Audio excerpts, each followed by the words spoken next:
అదరగొట్టే కారం రంగు రుచి ఆచి కారం పొడి. నా కొడుకు లేకుండా చేసి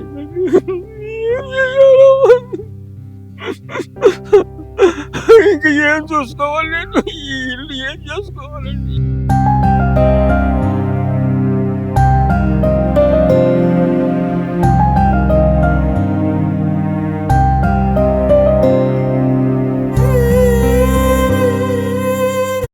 వృద్ధాప్య వయసులో ఇంట్లో సేద తీరాల్సినటువంటి ఆ తండ్రి ఆవేదన చూడండి ఒకసారి. ఆయన తన కొడుకుని, చేతికొచ్చిన కొడుకుని, వయసులో ఉన్నటువంటి కొడుకుని పోడగొట్టుకొని కన్నీటి పర్యంతమవుతున్నటువంటి దృశ్యాలు ఇప్పుడు అందరినీ కలిచివేస్తున్నాయి. కారణం, తన కొడుకు కట్టుకున్నటువంటి భార్య అత్యంత దారుణంగా తన భర్తను హతమార్చినటువంటి ఘటన నిన్న చూసాం మనం. గుంటూరులో ఒక ఘటన, భర్తను చంపేసి ప్రియుడి సహాయంతో పోర్న్ వీడియోలు చూసినటువంటి ఒక భార్య ఉదాంతం.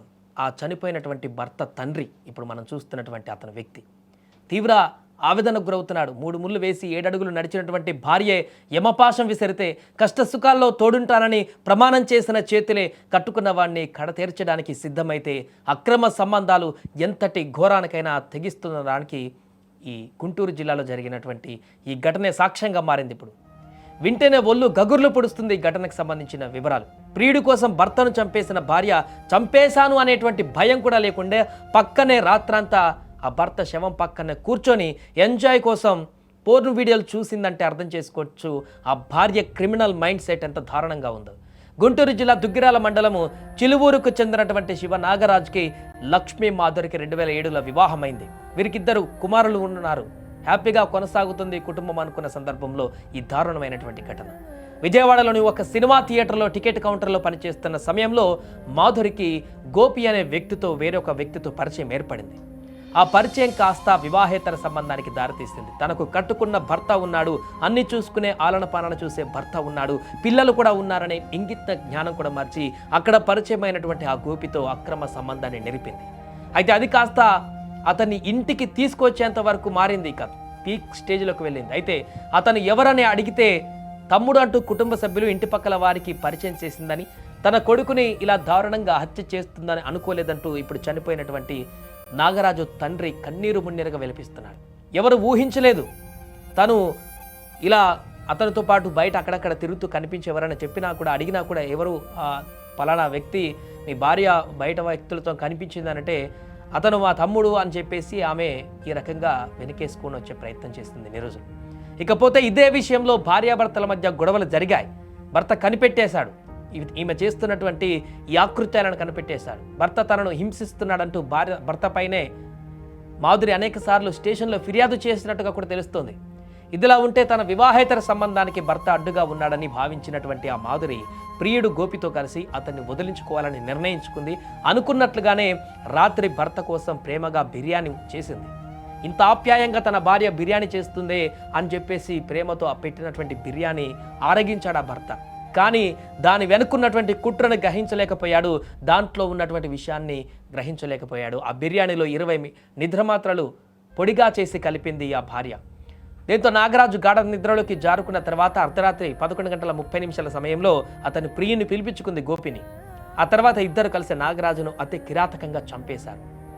అంతేకాదు అత్యంత దారుణమైన నీచమైన పని ఏంటంటే చంపేసిన తర్వాత భర్తను అక్కడే ఆ శవాన్ని అక్కడే పెట్టుకొని వీళ్ళ యొక్క ఈ పూర్తిగా వారి యొక్క వ్యక్తిగత జీవితాన్ని గడపడం కోసం, వారి సుఖాన్ని కోసం అక్కడ భార్య మొబైల్లో పోర్న్ వీడియోలు కూడా చూస్తూ గడిపినటువంటి దారుణమైనటువంటి సంఘటన వెలుగులోకి రావడం జరిగింది.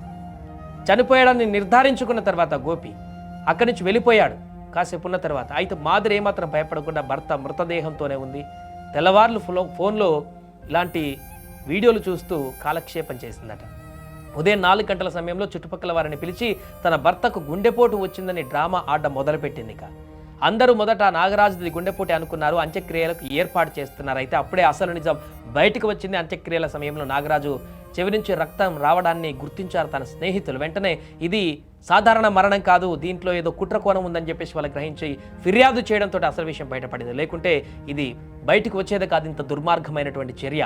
ఇప్పుడు ఈ విషయం తెలుసుకున్నటువంటి ఆ తండ్రి, చనిపోయిన వ్యక్తి తండ్రి గుండెలు బాదుకుంటున్నాడు. నా కొడుకు చనిపోయిన తర్వాత ఇంకా ఏంటి, నేనేం చేయాలని ఆవేదన వ్యక్తం చేస్తున్నాడు. ఆ తండ్రి మాట్లాడినటువంటి మాటలు ఒకసారి మీరు కూడా వినండి. నా అబ్బాయి లోకం శివనాగరాజు. తెల్లారుజామున 4ంటికి మా మనవడు వచ్చి మమ్మల్ని లేపాడు. తాతయ్య, మా నాన్న అసలు కదలలేదు, మెదలలేదు, మాట్లాడతలేదు, ఏంటో తాతయ్య అని వచ్చాడు. వస్తే పరిగెత్తుకుంటూ వచ్చి చూస్తేమని మంచం మీద ఉన్నాడు, చనిపోయాడు. శివంబడిగా రక్తం కారుతుంది, ఇదేదో తేడాగా ఉంది అని చెప్పి అందరూ మల్లగుల్లాలు పడ్డారండి. ఆ మల్లగుల్లాలు పడేటప్పటికి ఇక మళ్ళీ పోలీసులు ఫోన్ చేసేటప్పటికి వాళ్ళు వచ్చారు. వచ్చి చూసుకున్నారు. చూస్తే ఒంటి మీద దెబ్బలు కనపడుతున్నాయి. ఇక ఆ తర్వాత ఇది చూస్తే ఏముంది, బైకులు విరిగిపోయినాయండి, తెగిపోయిందండి,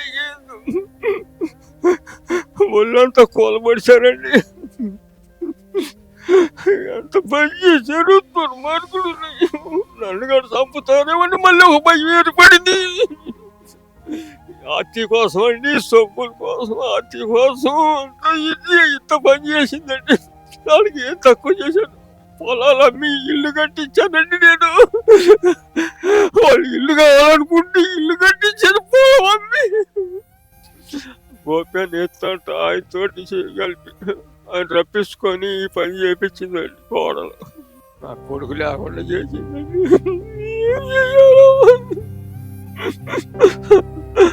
ఇంక ఏం చూసుకోవాలి నేను, ఈ ఇల్లు ఏం చేసుకోవాలండి.